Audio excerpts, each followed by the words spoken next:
Olá, está começando aqui dos estúdios da Unialfa em Goiânia, mais uma edição do AlfaCast. Sou Gustavo Gastardelli e te convido a participar do nosso podcast.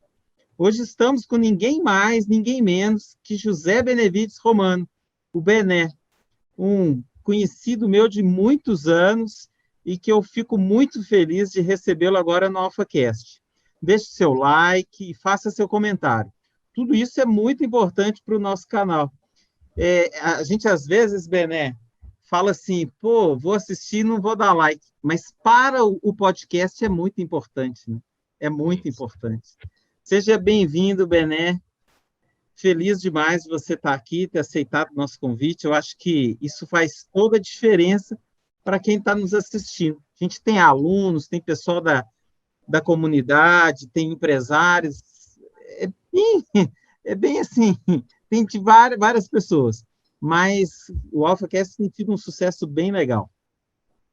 Legal, Gustavo. Eu que quero agradecer, né, o seu convite para esse bate-papo. E muitos anos que a gente não se via. Eu me lembro de você Muito jovem bom. ainda, não tinha nem barba branca. E Não agora tinha está nem aí. barba, né? Pois é, o tempo passou, aprendemos muito, né, ao longo desse tempo aí, e agora estamos aí nos reencontrando no AlfaCast. Espero sim que seja um episódio legal, que a gente possa trazer coisas interessantes, motivadoras, estimulantes aí para os seus ouvintes e telespectadores. Bené, é tão legal. Eu trabalhei na Riberal Sementes com 20 anos, né? E agora eu estou com 48. Então, isso eu acho muito interessante. Eu acho que as amizades, né? Eu tinha até pouco contato com você, mas os contatos que a gente tem na vida, os contatos profissionais, são muito importantes para a gente ir bem na vida, conquistar oportunidades, né? E hoje é uma oportunidade também da gente te conhecer pessoalmente, profissionalmente. Conta um pouco da sua história para a gente. Tá, antes de eu contar um pouco da minha história, só reforçando isso que você disse, da questão dos contatos, e eu vou repetir isso várias vezes durante o nosso bate-papo. Eu te digo o seguinte, que esses contatos, né, que hoje é chamado networking, na minha opinião, é o grande patrimônio que um profissional tem na vida, tá? E eu tenho essa convicção de que ao longo da nossa vida pessoal, da nossa carreira profissional, esses contatos, essa rede de contatos é o que faz toda a diferença, claro, além da sua vontade própria, da sua motivação, automotivação, etc. Bom, falando um pouco da minha história, que é uma história de uma família enorme. Eu nasci em Oliveira, Minas Gerais, no sul, meio sul de Minas, centro-oeste de Minas, há 50, quase 59 anos, né? Eu nasci em Não 64. parece, Benê, não Não, parece. obrigado. Mas agora é igual eu te falei, a gente tem que chegar a 100, né? E chegar bem. O importante é chegar bem, tá? Eu não faço conta de quanto, não, mas o importante é chegar bem. Bom, e aí eu sou o 15º de uma enorme, eu digo, de uma numerosa e amorosa família, tá? 15º, e que é uma família muito unida. Graças a Deus a gente tem uma relação muito legal. Infelizmente perdemos uma irmã em outubro do ano passado, foi acometida uma doença que foi rapidamente o processo, mas, ou seja, para nós continuamos os 15 irmãos, tá? E o legado que me foi passado, né, desde quando me entendo por gente, é o seguinte, que a gente deveria se fazer por conta própria. E um fato pitoresco aí dessa minha família é o seguinte, que meu avô veio da Itália, Anielo Romano, e padre da Igreja Católica, tá? E ele, padre, chegou no interior, num povoado chamado Morro do Ferro, distrito da minha cidade de Oliveira, conheceu então a minha avó, e tiveram um relacionamento de anos, tá? Ele e Largou a padre, batina ou não? não Ele não continuou padre? e tiveram, então, 3 filhos, dos quais o meu pai. E, por questões da igreja, ele voltou para a Itália e deixou, então, a minha avó com os 3 filhos, né? E o meu pai, até, né, com uma certa revolta contra a Igreja Católica, a nossa família é uma família nova, porque a gente não tem nenhum, né, ascendente dos romanos aqui. Ou seja, ele era a primeira geração, né, e nós a segunda. Então ele Que falava assim, olha, legal. nós somos uma família nova que nós vamos ter que nos fazermos, né? Ou seja, criarmos uma É história. daqui para frente, daqui para Daqui trás, para frente. nada a ver. Daqui para frente. E imagina 15 filhos, né? Dificuldade daquilo, apesar que era muito mais fácil do que hoje, né? Questões materiais e tudo mais, mas era uma questão de dinheiro, era dinheiro curto. Minha mãe ajudava fazendo costura para fora.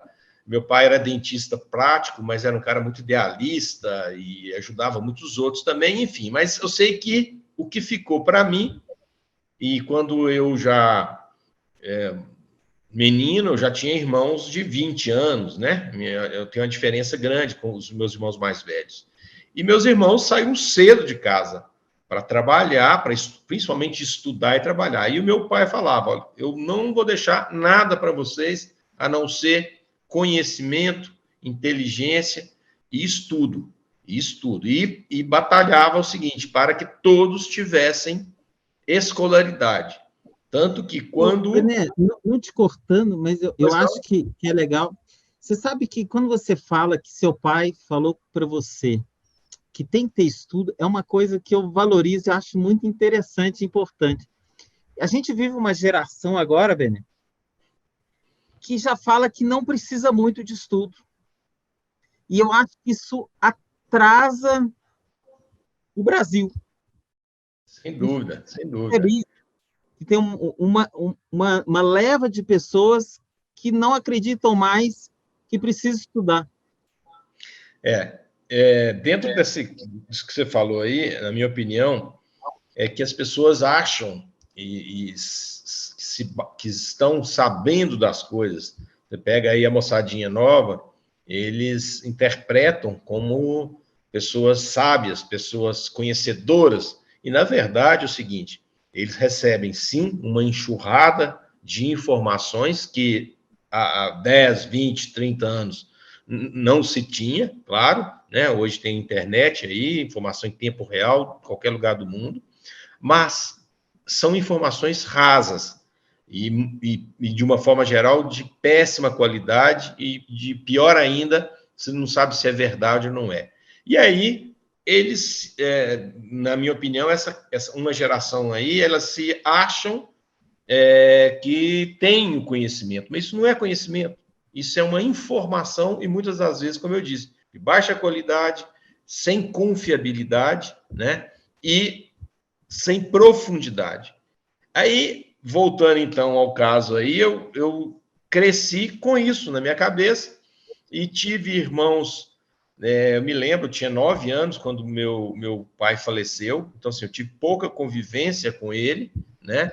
Mas tive, graças a Deus, vários pais e várias mães, né, que me ajudaram nessa trajetória. E exatamente no ano que meu pai faleceu, eu tinha 10 anos, 9, 10 anos. Eu tinha meu irmão, que é agrônomo também, estava ocupando uma posição de destaque, né, como um ministro, segundo ministro, secretário executivo do ministério, na época chamava secretário-geral do Ministério. Quando Paulinelli, né, que é considerado hoje o maior ministro, o melhor ministro da agricultura de todos os É tempos, uma referência fortíssima. O meu irmão Paulo foi trabalhar com ele. São amigos desde muito tempo e são ainda muito amigos. Então eu me lembro disso. Ou seja, eu ali com 10 anos, né, vendo um irmão ocupando uma posição de alto escalão em Brasília, ele tinha 33 anos, o meu irmão. E assim, estou falando um exemplo, mas vários outros exemplos de irmãos que ocuparam posições destacadas no governo, na iniciativa privada, e graças a quê? Graças, primeiro, a um diploma, né, a uma faculdade, a cursos, Uma boa aprimoramento profissional. formação, né? Uma boa Formação. formação. E em casa também, né? Se seu pai pôs isso na cabeça de todo mundo, você já sai na largada, já sai forte, né? Existe um caso muito interessante, assim, contado pelos meus irmãos, que infelizmente eu não tive essa oportunidade, é que meu pai assinava um jornal do Rio de Janeiro, imagina, há quantos anos atrás, sei lá, 50 anos atrás, que 50? 60 e tantos, 70 anos atrás, do Rio de Janeiro, então demorava alguns dias para chegar, né? E ele lia esse jornal, devorava esse jornal, mas ele pedia aos filhos para ler para ele, porque era uma forma de testar e exercitar, você entendeu? Tanto é que nós temos lá em casa uma grande facilidade, sabe, de escrever, e até vou te mostrar aqui, ó, é um livro que lançamos. Olha só, Família Romano, que legal.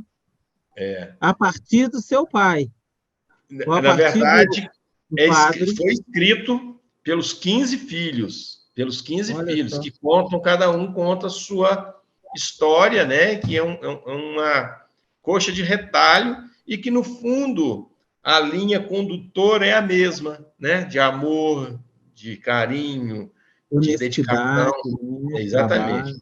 Trabalho. Mas aí, voltando, então, eu tinha, desde então cedo, essa coisa. Olha, se eu não estudar, não vou conseguir vencer. Eu vejo meus irmãos, tinha aquilo ali. Eu não me lembro, Gustavo, de ninguém um dia chegar e falar assim: oh, você tem que estudar, senão você vai tomar bomba, ou você vai tirar nota. Não me lembro, por quê? Era um negócio que pairava no ar, sabe? Essa responsabilidade, essa cobrança, mas não era dita, ela estava ali. Então, nesse sentido aí, assim, fui estudando, sempre um bom aluno, mas sem ser o Caxias, o mais Caxias, mas com notas boas, e fui fazer faculdade, né?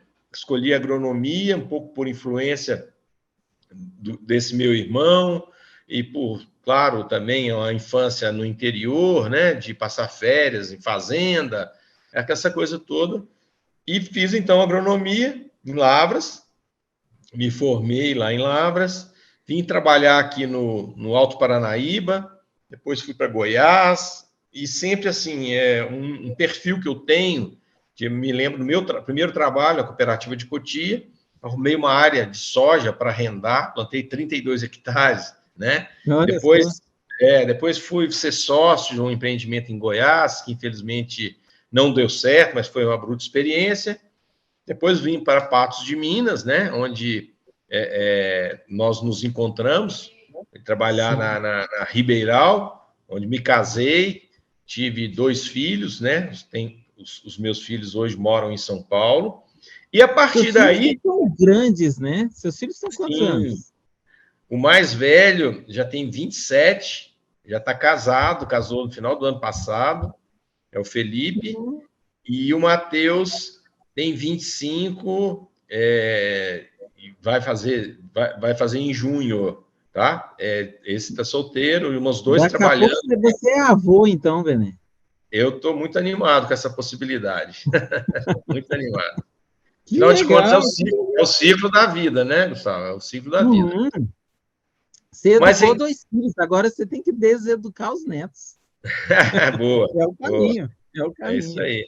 E nessa trajetória aí, que eu posso te dizer é que eu sempre fui inquieto em relação ao meu aprimoramento, à minha formação, né? Então, sempre fazendo pós-graduação, fazendo MBAs, muitos cursos, né? Eu terminei no final do ano mais um MBA em cooperativismo, já fiz em gestão empresarial, já fiz em marketing, em gestão de negócios. Então, eu Bené, vejo deixa isso eu te dessa forma. atrapalhar mais uma vez. Que você vai falando, eu vou Tranquilo, lembrando de algumas coisas. Você tá? sabe que eu também sempre estudei, nunca parei de estudar. Fiz doutorado, fiz faculdade de psicologia também, fiz um monte de coisa. Mas um item que você falou que eu gosto muito, que eu sou fã de carteirinha, que eu queria que você falasse um pouquinho, é a questão do cooperativismo. É uma tendência realmente? Como que você vê cooperativismo hoje no Brasil e no mundo? Assim? O cooperativismo, né, é um segmento, vamos dizer assim, muito forte, né? Começou na Europa, e hoje no Brasil ele se expandiu além da questão da produção, tá? Ele entrou fortemente na área financeira, né, as cooperativas de crédito e tal. Mas, por exemplo, a gente tem alguns países, como a França, que tem grandes cooperativas, ali na Europa existem grandes cooperativas, e no Brasil começou mais fortemente no Sul, exatamente pelo histórico, né, da Europa. Então, hoje nós temos o Paraná, que é um berço cooperativista muito forte, Santa Catarina, o Rio Grande do Sul, e essas cooperativas do Sul já estão entrando aí no Cerrado afora, né? A gente tem grandes cooperativas já com filiais no Cerrado. E vamos falar aí agora do centro de Minas Gerais, temos Sudeste, nós temos grandes cooperativas, né? Cooperativas de leite, cooperativas de suínos, né? Cooperativas de carne, de grãos, de hortaliças. E eu vejo, sim, cooperativismo como uma forma muito interessante de se produzir, né, de fazer a gestão e de incluir. É uma atividade muito inclusiva, que você dá a oportunidade de pequenos produtores, né, terem acesso a crédito, terem acesso à tecnologia, terem acesso ao mercado. Então, sim, o cooperativismo vamos dizer, um tema muito importante, é um segmento muito importante, né? E que cada vez mais profissionalizado, tá? Existe essa tendência muito forte do cooperativismo. E falando, você me lembrou aqui do cooperativismo, não sei se você se lembra, talvez não, se era muito novo, mas aí quem está nos vendo e ouvindo, certamente algumas das pessoas vão saber. Existe um programa chamado PRODECER, Programa de Desenvolvimento do Cerrado. Foi criado em 79, por aí, mas teve, vamos dizer, uma força maior nos anos 80.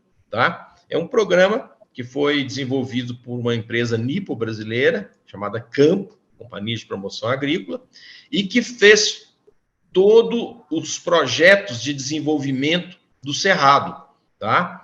E começando, né, por Minas, depois foi Goiás, Mato Grosso, Piauí, e dentro desse projeto, muito interessante, ele dividia uma área enorme em menores áreas, aí, de acordo com a região, mas de 200 hectares, 400 hectares. O produtor recebia um recurso financeiro, né, para tocar, ele tinha que entrar como contrapartida, tinha que ter uma experiência, e em cada projeto, uma cooperativa era administradora, entendeu? Para fazer fornecimento de insumos, para receber a produção. Então, foi um projeto muito interessante que fortaleceu muito o cooperativismo. E ainda hoje, essas cooperativas estão aí atuando de forma muito efetiva e são pilares muito fortes do nosso agronegócio. Legal. Ô, Bené, a cooperativa está crescendo ainda, né? A cooperativa Sim, cresce, se desenvolve, mas o agro sempre brilhou no Brasil, mas agora ele está brilhando muito mais, né? Um profissionalismo cada vez maior, eu acho que um apetite econômico gigante, né? A produção econômica do agronegócio hoje é gigantesca. Como que você vê o agro hoje? Cara, eu sou apaixonado pelo agronegócio, né? Apaixonado. Eu vejo como, vamos dizer, é a mola propulsora da nossa economia, né? Fazendo aqui uma retrospectiva do agronegócio, o agronegócio é um termo que foi cunhado, né, primeiro nos Estados Unidos, e em 1957, por dois professores de Harvard. E foi trazido, na minha memória é muito clara isso, esse termo agribusiness, né, foi trazido para o agronegócio pelo Ney Bittencourt de Araújo, que filho do Antônio Secundino de São José, fundador da Agroceres, de Presidente Olegário, aqui próximo, né, a Patos de Minas, e o Ney Bittencourt foi um líder do agronegócio e considerado o dínamo do agronegócio. Tem até um livro muito interessante sobre ele. E o agronegócio vem a cada ano, né, se desenvolvendo. Eu tenho assim a convicção que um dos pontos fundamentais aí para o agronegócio crescer tanto é a questão de tecnologia, de inovação, que foi incorporado, né? À medida que você incorpora tecnologia e inovação ao agronegócio, você melhora a produtividade, né? Você consegue melhores índices, você consegue melhor rentabilidade e assim vai crescendo. E o Brasil pegou aí marés muito boas, né, em relação à economia mundial. Esse ano, por exemplo, é muito claro. Problemas de clima na Argentina, né? Desde aí, um tempo atrás, já vem aquela crise, conflito violento entre Ucrânia e Rússia, né? Aí, se tem um problema na China, aí o Brasil ainda vira como cada vez mais se fortalece como um grande produtor de alimentos. Então, o agronegócio é isso. A tecnologia e inovação crescente, o produtor aberto a isso, né? Os produtores, as indústrias também muito tecnificadas, a gestão entrando fortemente, né? Se aprimorando, o modelo de gestão, a governança mais profissional, os modelos de financiamento através do mercado de capitais. É importante a gente citar isso, também entrando, porque o sistema tradicional às vezes não dá conta de bancar, né, um movimento tão grande de dinheiro. Então, assim, o arcabouço, né, do agronegócio, ele está muito bem estabelecido. Claro, existem as inseguranças em relação ao governo novo, né, que na campanha aí foi claramente dito contra o agronegócio. Existe, sim, dentro do governo uma linha aí, uma ala, né, contrária, mas a minha opinião é que o agronegócio está embalado, o Brasil já se posicionou como uma potência agroalimentar mundial, né? E para barrar o agronegócio vai ser muito difícil. E a gente espera que isso não aconteça, né? Mas a Eu acho base que isso não acontece. Não tem como barrar o agronegócio. O é um Brasil para, mano. eu concordo com você, e é isso, é um tiro no próprio pé, porque o agronegócio eu vejo como uma força muito forte, uma força muito importante, principalmente que ele está no interior, né? Porque você pega as grandes cidades, você tem as indústrias lá, né? Já tem os serviços e tudo mais. Você vê o desenvolvimento hoje do interior, né? Você pega em Goiás, você pega a região de Rio Verde, Jataí, Mineiros, a força que virou. Você vai para o Mato Grosso, cara, das 100 maiores cidades mais ricas do agronegócio brasileiro, 36 estão no Mato Grosso, 36. Ou seja, é uma riqueza muito grande. Fora isso, é uma geração de renda, uma geração de emprego absurdamente alta. Aí você vê os índices de desenvolvimento humano, onde você tem o agronegócio. Então, é uma força que foi para o interior, né? Que nós estivemos vivendo um momento... Profissionalizou o interior, né? Total, total. A tecnificação, o agro parece que não, às vezes, mas quando você vai um pouco mais a fundo, você percebe o quanto profissionalizou, né? Sem o dúvida. interior evoluiu gigantemente por causa do agro. A gente vê um movimento interessante, Gustavo, de empresas familiares que cresceram, se profissionalizaram. Isso pode ir em qualquer estado onde tem um agronegócio aí forte. As empresas ou elas de repente cresceram e se fundiram ou foram vendidas, ou elas se profissionalizaram. E quando eu digo profissionalizar, trouxeram executivos de grandes empresas ou de grandes cidades. É bem interessante. Então, por exemplo, como você falou aí, empresas familiares que, de repente, contratam executivo a peso de ouro, com salários de São Paulo, entendeu? É a profissionalização do agro, né? De maneira que o peso disso para a economia regional é muito grande, muito grande. É um negócio incrível. Uma preocupação que eu tenho, às vezes pode ser até boba, sabe, Bené? Mas você me fale aí. Essa guerra na Ucrânia, Rússia e Ucrânia, qual que é a interferência dela para o agro brasileiro? Tem um ponto muito importante dessa guerra aí, é a questão de que a Rússia é um dos maiores fornecedores de fertilizantes do mundo, tá? Principalmente potássio. Então, é um grande fornecedor de potássio para o mundo. E o Brasil tem no seu componente aí de produção utilizando adubo, cerca de 85% do adubo brasileiro é importado. Tá? 85%? 85%, é uma grande dependência. Esse grau de dependência gigantesco que a gente tem. E uma parte disso aí, principalmente potássio, vem da Rússia. Tá? Então, ou seja, se há uma paralisação, né, se há impedimento na produção desses fertilizantes na Rússia, isso aí impacta o mundo em geral. E aí, com sua pergunta, impacta também o Brasil. Outro aspecto desse conflito. A Rússia, grande produtor de alimentos também, tá? Principalmente alguns grãos, e a Ucrânia mais ainda. Tá? A Ucrânia é grande produtor de milho, a Rússia grande produtor de trigo, e se a produção deles fica comprometida, por outro lado, isso beneficia o Brasil.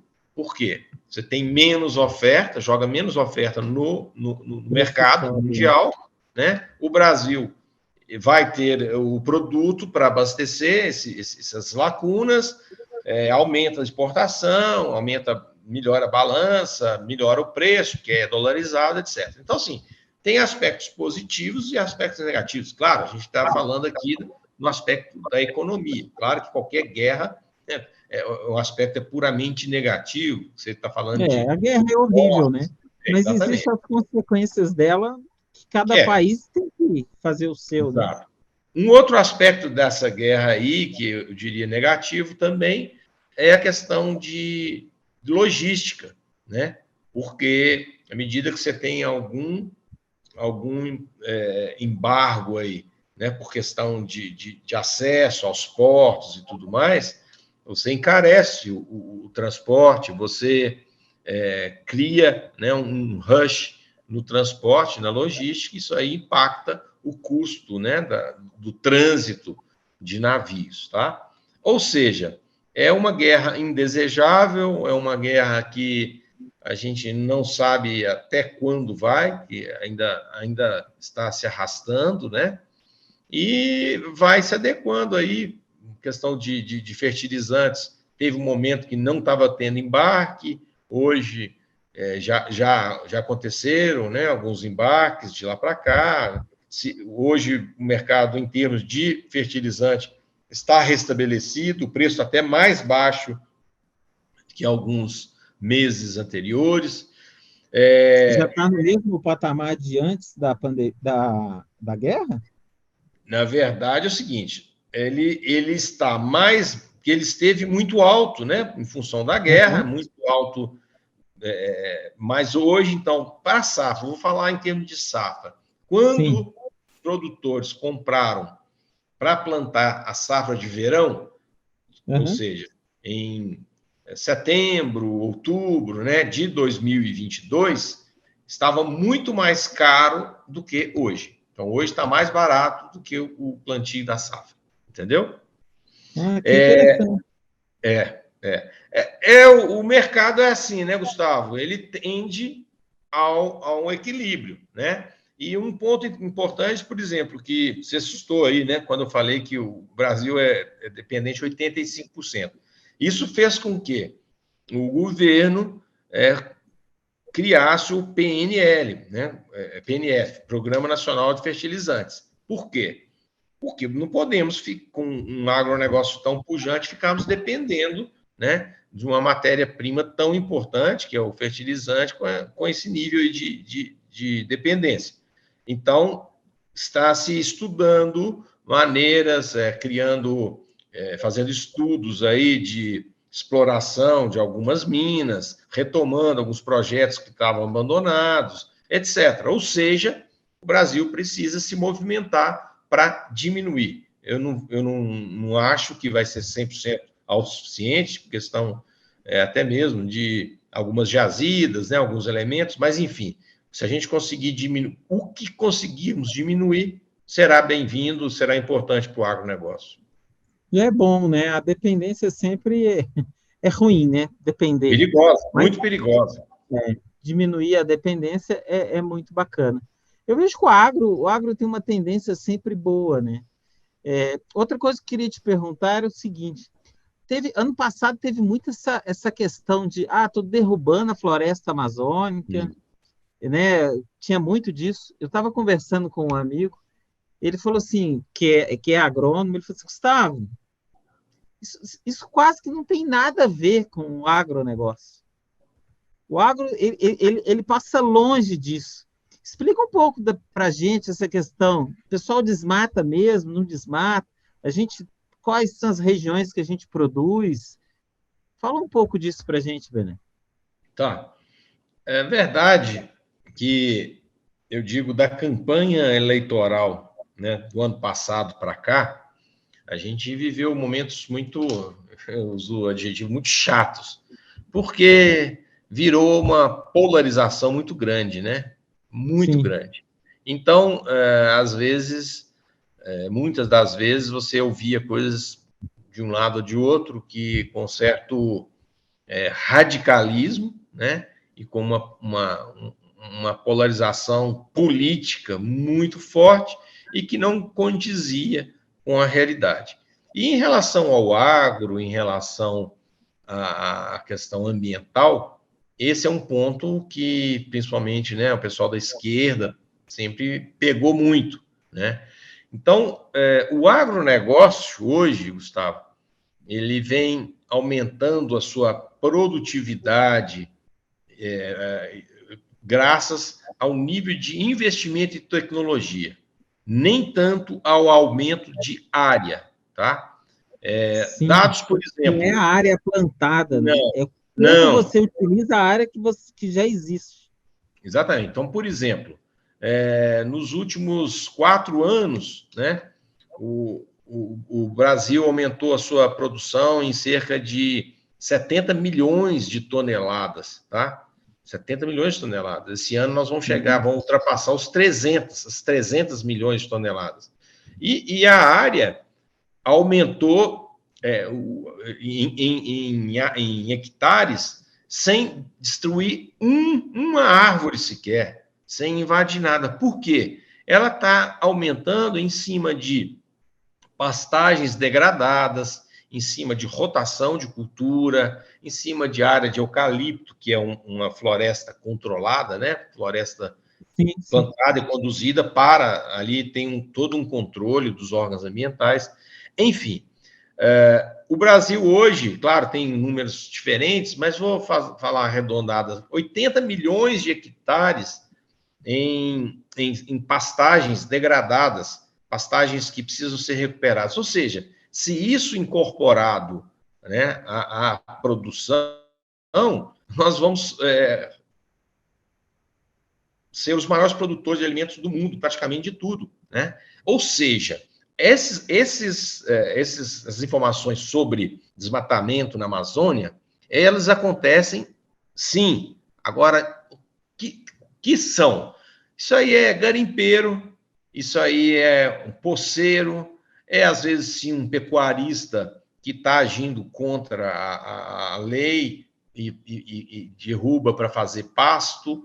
Ou seja, não existe um número para falar assim, isso aqui é o agronegócio tirou para plantar soja. Um dado importante, que você se lembra aí que no governo passado existe uma pressão muito grande, né, em relação à questão de desmatamento, né, principalmente a Amazônia.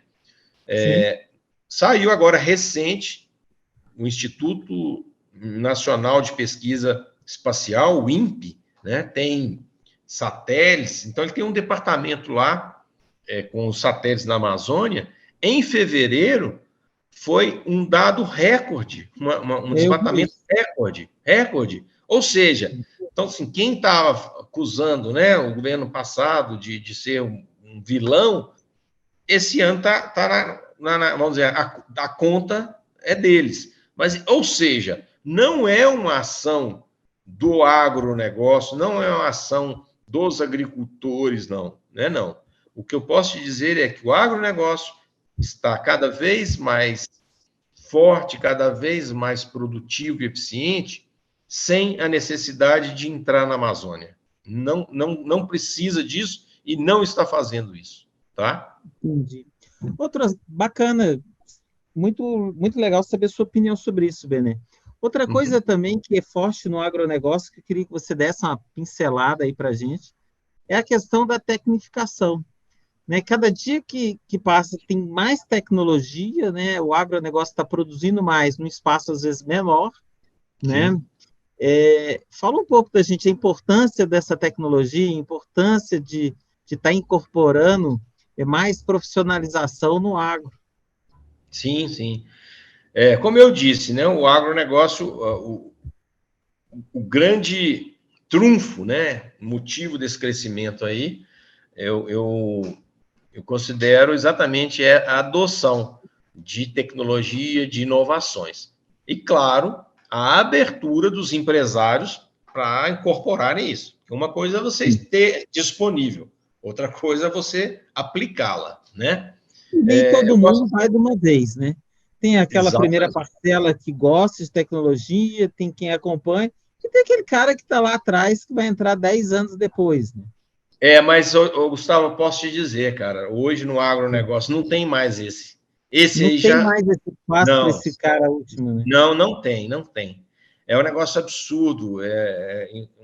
Nós vamos ter agora em maio o AgriShow, né, no Ribeirão Preto. Não sei se Em vocês estão Ribeirão. programados de ir, mas vale a Eu pena ir lá. sempre vou, eu gosto de. Eu morei em Ribeirão 10 anos praticamente. E aí, sobre isso, eu tenho um caso interessante, é o seguinte, eu me lembro que estava até na Ribeirão na época, em 97, eu fui na feira nos Estados Unidos, a feira famosa lá, o Farm Progress Show, que é uma feira que deu origem aí, vamos dizer, ao Agri Show, né? É um modelo, tá? Que serviu como referência para o Agri Show. Ela acontece anualmente lá no Corn Belt. Um ano é num estado, outro ano é em outro. Acontece em alguns estados ali.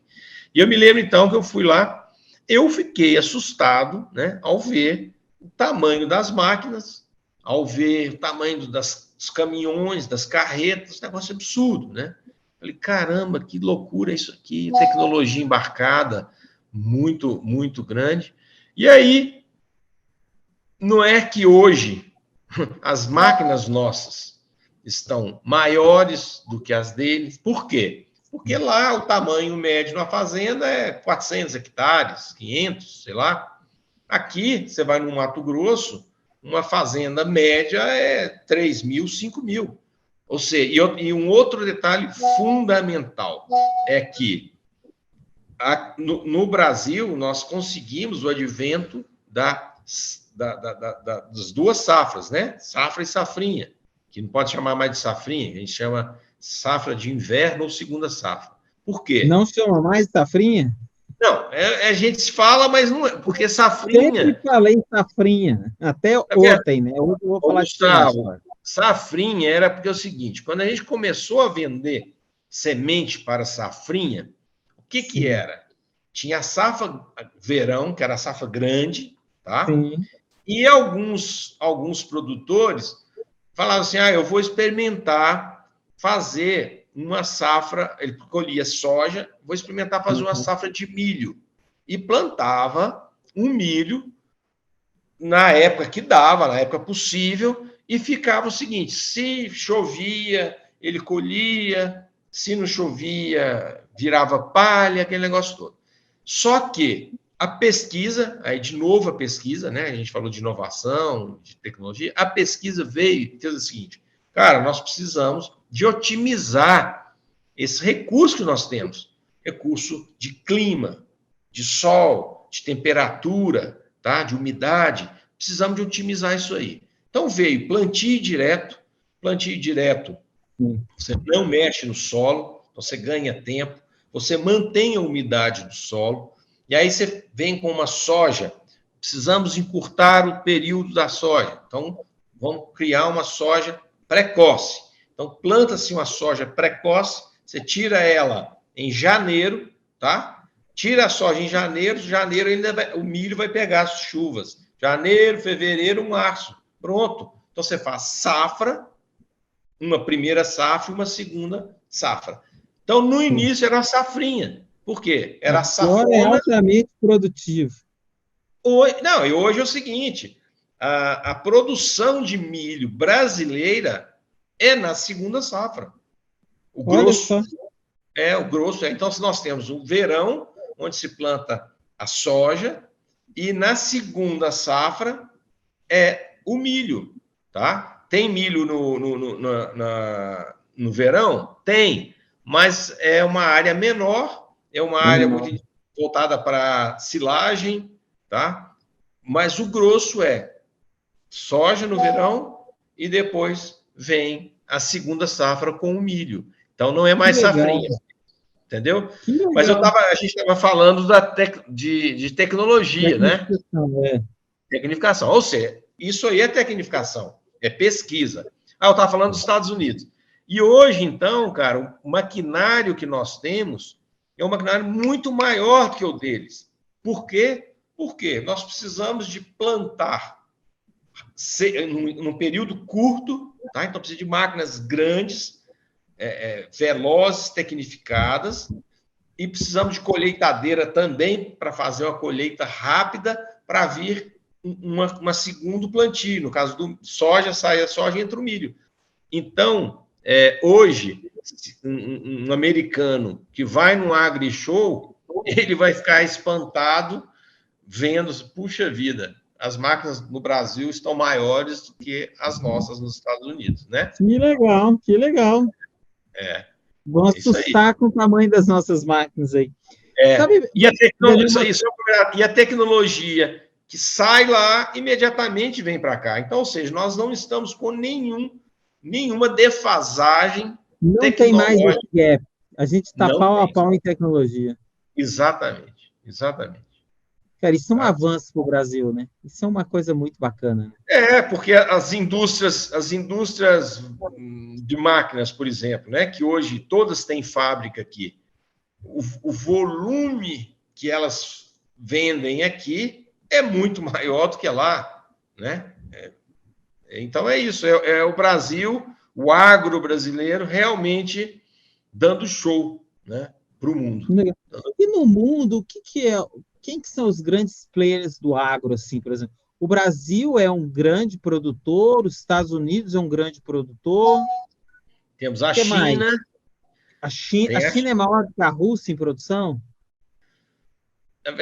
a China, sim, é maior do que a Rússia, né? A Rússia, como eu falei, tem alguns produtos ali, que principalmente trigo, ela é importante. Aí depois tem a Alemanha, é um importante player, tem o Canadá, né? Mas assim, eu diria que a gente elencar aí os maiores, né? Estados Unidos, Brasil, China, Alemanha, Argentina está passando um momento difícil, né? Por Uhum. questão econômica, isso aí tem impactado fortemente na economia dela A e mais o Argentina, eu clima. acho que ela tem 50 anos que ela está ruim. Desde que eu É, vou na Argentina há muitos anos, ela sempre esteve ruim. Mas eu conheço pessoas bem mais velhas que falam de uma Argentina europeia, né? De uma e Argentina muito diferente da realidade de hoje. na verdade a Argentina já foi vamos dizer, a França, né? A França da América do Sul, né? Sim, América é. Latina, ou seja, charmosa, rica, culta, né? E aí a questão política, né? Ela entrou Ela se numa perdeu em algum se momento nisso perdeu, aí. se perdeu a turma que tomou conta lá, infelizmente não conseguiu segurar a onda e a economia virou um desastre total, desastre total. Mas outra coisa que eu vejo, eu venho muito de avião de São Paulo para Goiânia, Ribeirão Preto para Goiânia. Uma coisa que eu percebi que cresceu muito foi a produção de cana, né, Bené? A produção Sim, de cana, assim, até. Ó, Rio Verde não, né? Mas até chegar a Rio Verde, por exemplo, essa região, assim, um pouco antes de Ribeirão, mas Ribeirão ali corta até Rio Verde, quase em Goiânia, é muita cana, né? Como, como que está o crescimento? Ainda está crescendo cana ou ela já está no limite?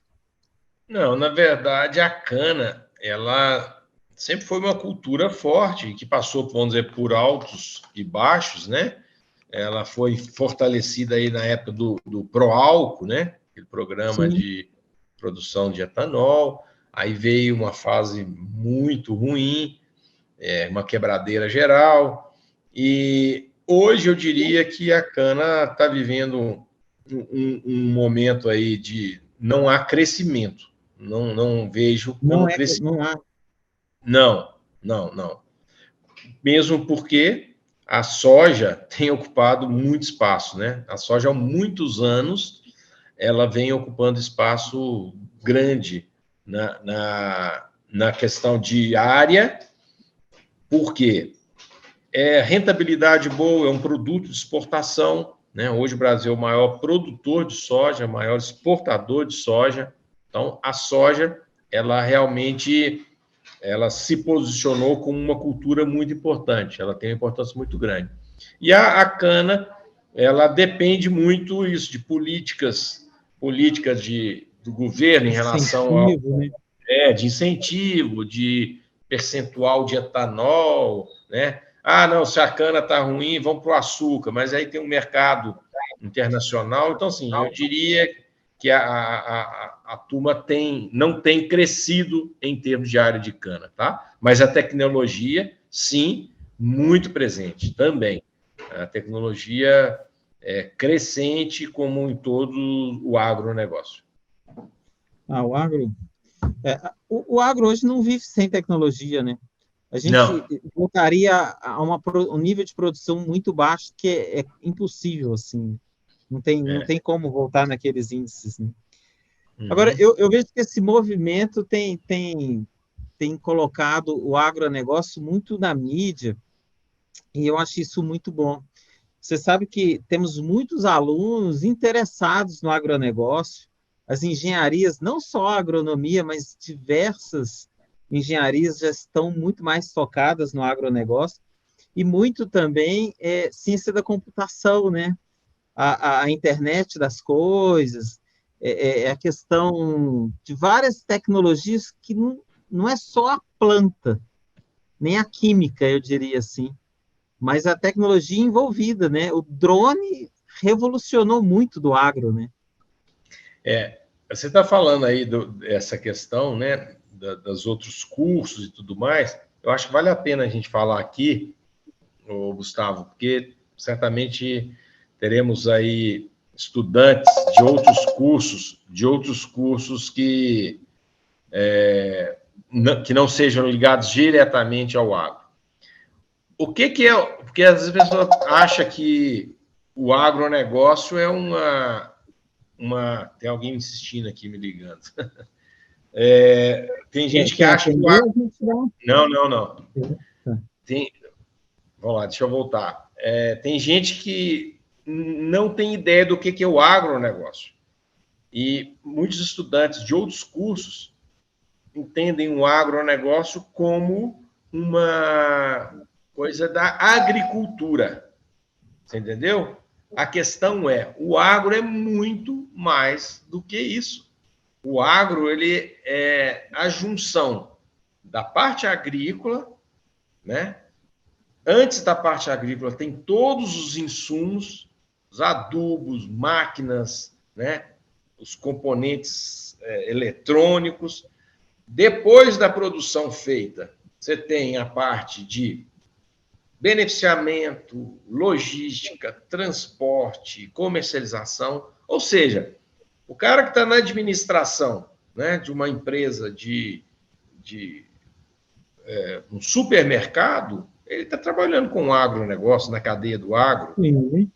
O cara que está na área de informática, ou seja, é muito mais do que a gente possa imaginar, né? Muito mais do que a gente tem a noção. E aí, essa questão de imagem do agro, é importante a gente falar isso, porque o agro não é lá só dentro da fazenda, né? Tem muita gente que critica o agro sem saber que ele está dentro do agronegócio.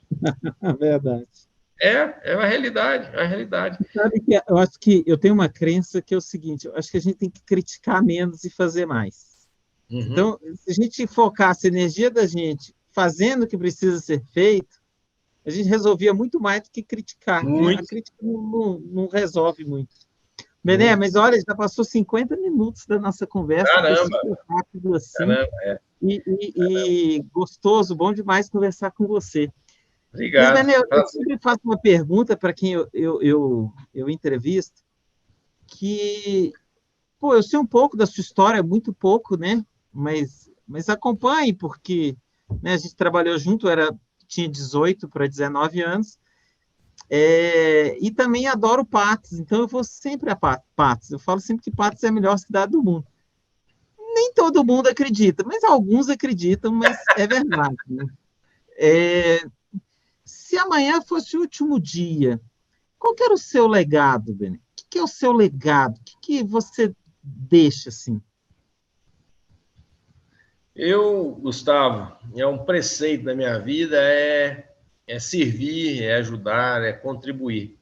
Então, o legado que eu faço questão de deixar e que eu passo para meus filhos é o quanto a gente pode exatamente deixar de repassar de experiência, de conhecimento, ou de um sorriso, ou de uma fala, ou de um atendimento, né?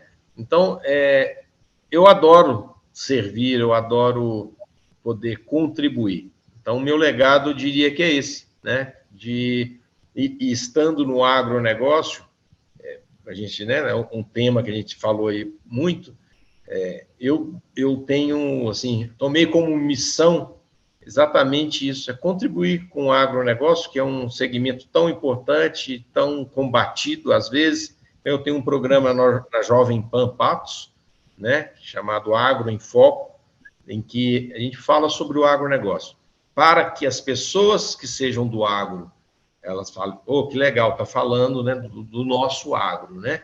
E quem não é do agro, fala assim, puxa vida, o agronegócio é isso? Né?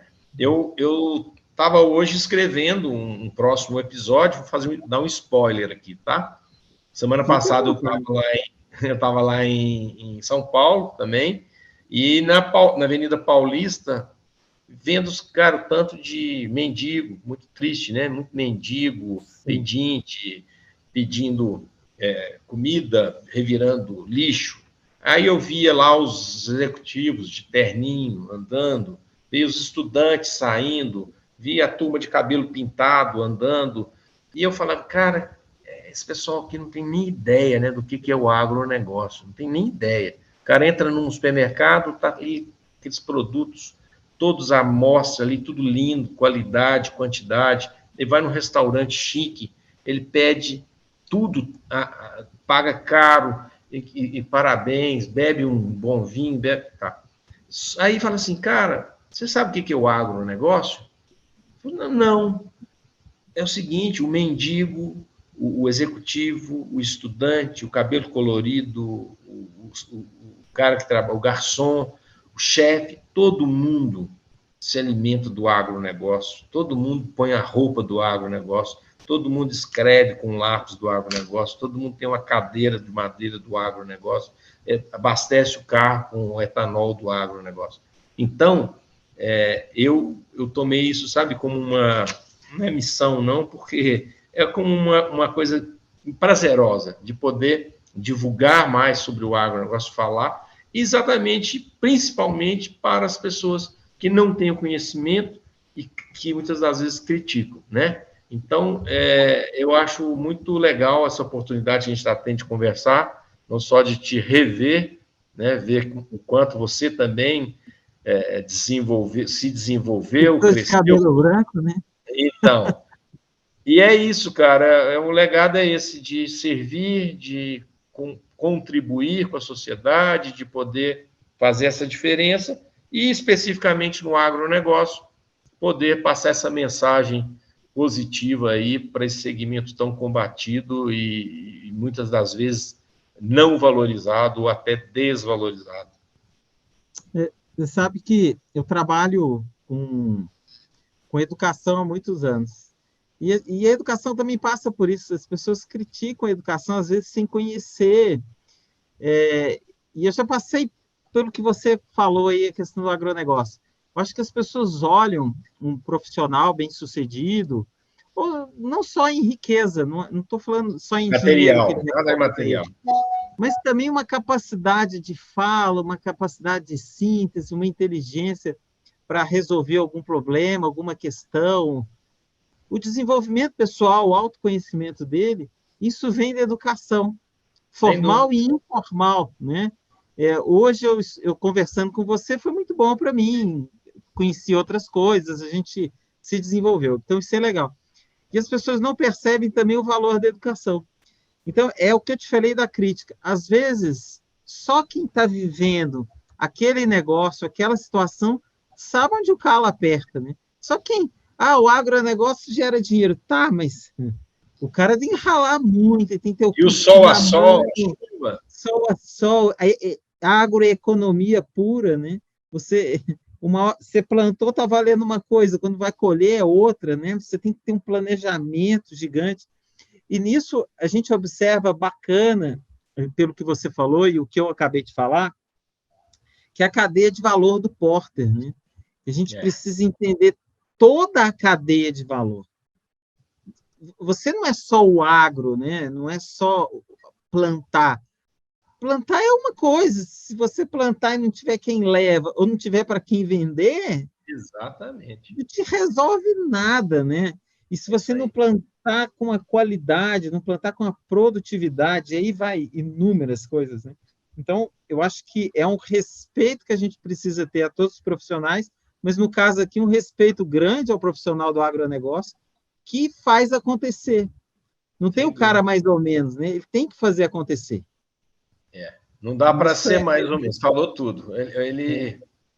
O cara tira leite, por exemplo, né? Ele não pode. Não, hoje eu não vou tirar leite, não. Não tem jeito, cara. A vaca, você tem que tirar leite todo dia, 2 vezes por dia, né? Não tem isso. Tem uma frase que é um chavão, mas eu gosto muito do Cortella, que é o seguinte, ele fala que vaca não dá leite. A gente tem que ir lá tirar. Então, todo mundo que é bem-sucedido, o que quer evoluir na vida, entenda isso, né? Vaca não dá leite. Tem que ir lá tirar o leite. E falando de Cortella, né, eu acho muito interessante, tem até um livro dele que fala sobre, exatamente, quem sabe faz a hora, né? Ou seja, cara, depende da gente, não adianta esperar do outro. E na hora que um pensa assim, que o outro pensa assim, que o outro, a gente forma uma cadeia, forma um ciclo, né, virtuoso, positivo, né? E é essa energia aí que eu me refiro quando você me falou de propósito, né? É isso, é de fazer parte dessa energia positiva, de contribuir por um mundo melhor, um mundo mais justo, né? Em que haja trabalho, que haja condições, né? de sociais, etc. E que se cada um fizer e pensar dessa forma, as coisas serão menos doloridas, serão mais fáceis, né? É isso aí. Bené, muito obrigado mesmo. Valeu, Adorei o Gustavo. papo aí, nosso bate-papo foi bem legal. Que bom. Você quer deixar as suas redes sociais, o pessoal te seguir, como que entra e fazer perguntas para você aí? Claro, claro. Eu tenho Instagram, na verdade, ele é misto de particular e profissional, de vez em quando eu coloco algumas coisas lá. É Bené Romano 64. Bené Romano 64. Isso, Quem quiser te seguir, então fique à vontade. Quem gostou, curte. Quem não gostou do papo, também curte. Isso é importantíssimo para o canal, né, Bené? Claro, Então, claro. assim, façam seus comentários, perguntem, segue o Bené, segue o nosso canal, AlphaCast Oficial. O meu é Gustavo Gastardelli, professor Gustavo Gastardelli. Vocês me acham no Instagram também. Bené, um abraço, tudo de bom para Valeu, você. Gustavo. Valeu demais. Foi uma satisfação revê-lo, uma satisfação falar aí com a turma do AlphaCast. Espero ter atendido, né, a expectativa e estou sempre à disposição, tá bom? Vindo a Patos, dá um alô para a gente se encontrar e colocar a prosa em dia, A tá? prosa em dia. Um abração, tudo de bom, Bené. Valeu, pessoal. Um grande abraço. Tudo de bom. Tchau, tchau.